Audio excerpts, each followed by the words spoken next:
Hey friends, welcome back. Today we're starting a brand new series of videos about one of the biggest struggles in oil painting, and that is mixing the right skin tones. In this episode I'll show you how, using just 5 basic colors, I'll mix the paint step by step to match the exact skin tones from a reference photo. Whether you're painting portraits or just want to improve your color mixing, this technique is a game changer. By the way, for those of you who are new to this channel, my name is Uri and I'm a professional artist and a teacher for more than 20 years now. Okay, let's get started. Okay, before you start, you need to have a printed and laminated copy in high quality of your reference photo. It must be laminated as we will place paint on it. You also need to have a small cloth to wipe clean the paint off the photo. The colors we will use are titanium white, burnt umber, ultramarine blue, vermilion red, and yellow ochre.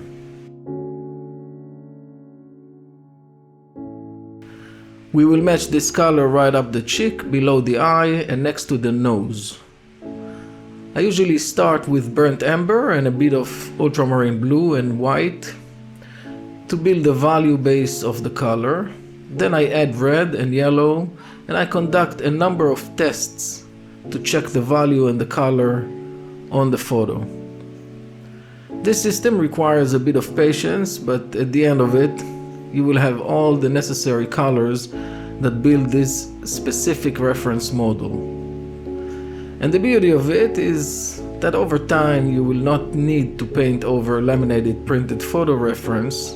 You will just know how to mix the correct colors for your painting. I'm adding a little bit of vermilion red into it to warm it up.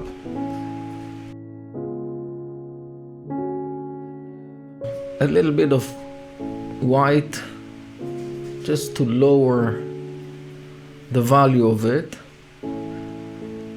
And it's a process that of a start. We just try to see with our eyes, and then I want to test it. So I'm testing it and this is the first try, and I compare the value on the face, a little bit of the color, and I'm trying again to adjust it appropriately. I'm also wiping the color off the printed photo.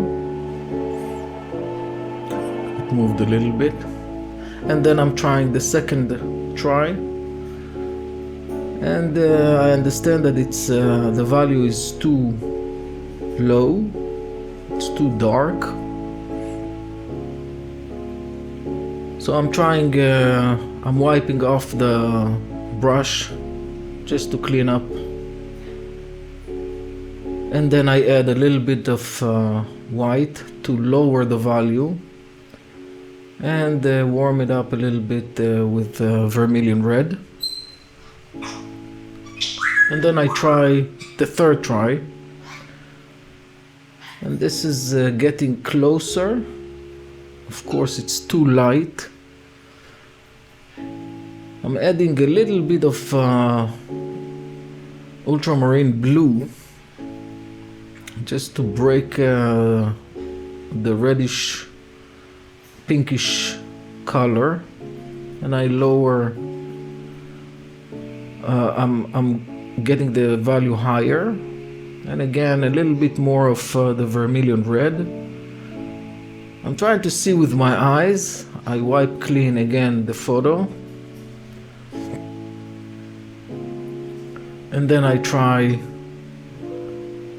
again, and this time it's a perfect match. At that point, what we need to do is clean the paint off the photo, and then scoop the amount of paint that we need and save it to the side of the palette. Of course, when we do a real painting, we use a lot more color than this. And then we continue to the next element in the photo, In this case, we will try to match the nose area. And so we continue with the same exact color, but we change it a little bit because the colors on our face don't change too much. And this time we will need less of the testing, less tries. So I'm mixing up and I'm testing, and once again it's close but no cigar. So we continue again. We try to understand if we need a higher value, lower value, and this time it's a match. And then once again we scoop it and we put it to the side. And of course we continue this type of process across the entire face in different areas. Alright, that's it for episode 1. If you followed along, you saw how powerful even a limited palette can be when used the right way. In the next video, we'll take this and apply this technique on a real painting example. If you enjoyed this, give it a thumbs up and of course subscribe so you don't miss the next one. See you soon.